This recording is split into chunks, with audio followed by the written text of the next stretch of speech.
and welcome to my channel. This is about the biography of Roxanne Shante.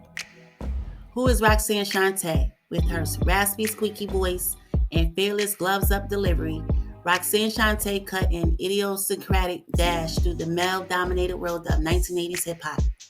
She was the first female rapper to have a record and sparked the first ever hip-hop beef, the Roxanne Wars. Shante courted controversy in 2009 when her claim to possess an undergraduate degree and a PhD was disputed by the Slate writer Ben Schaffner.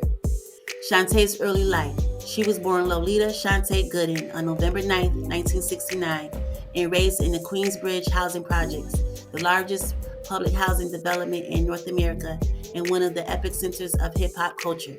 She told the website Jezebel.com that her mom entered her in a local rap battle when she was just 10 years old, and Shante won $50. It just grew from there. Soon she was taking on all comers on street corners, wiping the floor with older teenage boys from across the projects. In 1984, when Shante was 15, her neighbor, Marlon Williams, aka producer Marley Marl, asked her to rhyme over a track he was making using the beats from an early hip-hop record, Roxanne Roxanne by UTFO.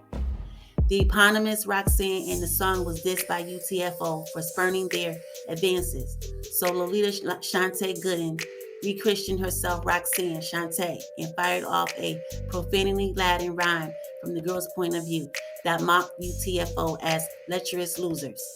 The track caused a sensation on the radio, and when Morrow recorded it with a new beat to avoid legal issues and released it as Roxanne's Revenge, it sold 250,000 copies in New York alone. Roxanne's Revenge sparked a trench of response. Records estimates range from 30 to 100. In today's terms, Roxanne became a meme. UTFO went as far as enlisting a female rap character of their own, the real Roxanne, voiced first by the rapper Elise Jack and later by Adelaida Martinez, to embark on a series of brutal tit-for-tat diss records with Shante. Meanwhile, Ralph Rowe called Shante's gender into question on Roxanne's a Man. The Potato Chips contributed Roxanne's Real Fat. There was even a release up by Gigolo Tony and Lace Lacey purporting to be the parents of Roxanne. During this time, Shante became a mother at age 15 to her son Kareem, but still found the wherewithal to fire off combative replies, including 1985's Fight This, on which she baited Run DMC and LL Cool J. The boldness was startling, noted the journalist Dan Wilkinson on Redbull.com. As the only female member of Marley Marl's Juice Crew, Shante was soon embroiled in another legendary hip-hop beef, the Bridges Wars, between Queensbridge and the South Bronx, whose talisman KRS-One of Boogie Down Productions she dissed on Have a Nice Day in 1987 with Now KRS-One, You Should Go On Vacation with that name sounding like a whack radio station. KRS-One responded directly in rather more vulgar fashion on The Bridge Is Over the same year. Shante toured extensively throughout the second half of the 80s, releasing a string of singles including, notably, Go On Girl in 1988, Independent Woman in 1990, and Big Mama in 1992, on which she called out other female rappers, including Queen Latifah, MC Lyte, and Moni Love. I know I hurt a few feelings along the way, but for me, that was hip-hop, Shante told the writer Rich Wiak in a rare interview in July 2016. Hip-hop was about being the best. In order to show you were the best, you were supposed to take on all challenges. You were supposed to make sure that anyone who came at you, you were ready, whether male or female. Shante released 2 albums on Cold Chillin' Records, Bad Sister in 1989 and The Bitch Is Back in 1992, before retiring from the recording industry at the age of 25 and moving back to Jersey to pursue a college education. In the summer of 2009, the New York Daily News ran an interview with Shante in which she appeared to claim that Warner Music had reluctantly agreed to fund her education for life after she discovered a clause in her record contract that obligated the label to do so.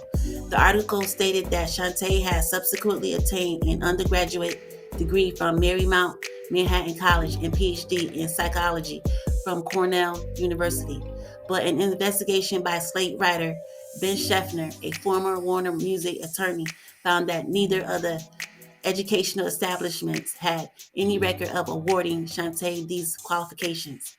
Mary Mouse record says she left before completing a semester. It was also revealed that Warner had not agreed to fund Shantae's education, not least because she never had an artist deal with the label. Though Warner did have a distribution deal with Cold Chillin' Records. Shante emailed Scheffner to explain that she attended college under an alias because of a domestic violence situation. And although she did not substantiate this, Scheffner did not disprove it either. Perhaps the whole truth would never be known. What is indisputable is that Roxanne Shante is one of the greatest battle rappers of all time. That has been proven beyond all reasonable doubt. These days, she resides in New Jersey with her husband, performing live and emceeing at weddings and birthday parties on the weekends. She still loves and is excellent at rapping. Shante was asked how it feels to see other female MCs that came after her, like Foxy Brown, Lil Kim, Remy Ma, Nicki Minaj, and Cardi B in the decades after her debut.